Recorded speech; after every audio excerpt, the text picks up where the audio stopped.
Hey everyone, JC the HVAC Veteran, and today I'm just gonna kind of talk about how to properly, wash down your air conditioner because I've been getting that question a lot on the quotes that I've been going on. And one customer in particular told me a story where he actually ruined his air conditioner because what he did was he ended up washing his air conditioner and he didn't cut the power off to it. Now, this sounds like it's probably something that a lot of people will do is cut the power off to their air conditioner before taking the garden hose to it. However, not all people can remember to do those things, or maybe they forget, or maybe they just don't know.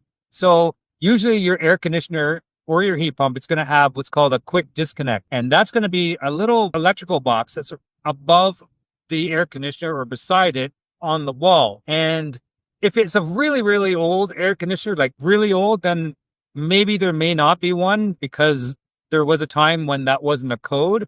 But for the last 20 years or so, it's been pretty standard practice for installations of air conditioning units to put a quick disconnect box. So when you open that box, you'll see either a slide switch or a piece that you can pull out, turn around, and plug it back in. And if you turn it upside down, it's off. You turn it right side up, it gives power to the air conditioner. So when you're going to wash your air conditioner, make sure you put the garden hose on a downward slope. You never want to go on an upward slope because that's going to get all into the components and everything. Now, you still may have a problem with getting water into those components, and that's why it's important to cut all the power off. But pulling that disconnect, what that does is it cuts the power off from that box to the unit. Okay. You got to remember there's still 240 volts going to that box from your panel box, your electrical panel. So if you want to cut all the power off, even to that box, just in case you're spraying that box for whatever reason with water, then you'll want to go inside and you'll want to cut the breaker for your air conditioner. And then what that'll do is that'll cut all the power, the line, everything from your panel box all the way to your air conditioner. Now, the next thing you want to do is you want to turn the furnace switch off that's beside the furnace. Do not flick the switch off that's on your thermostat and think that that's all you need to do.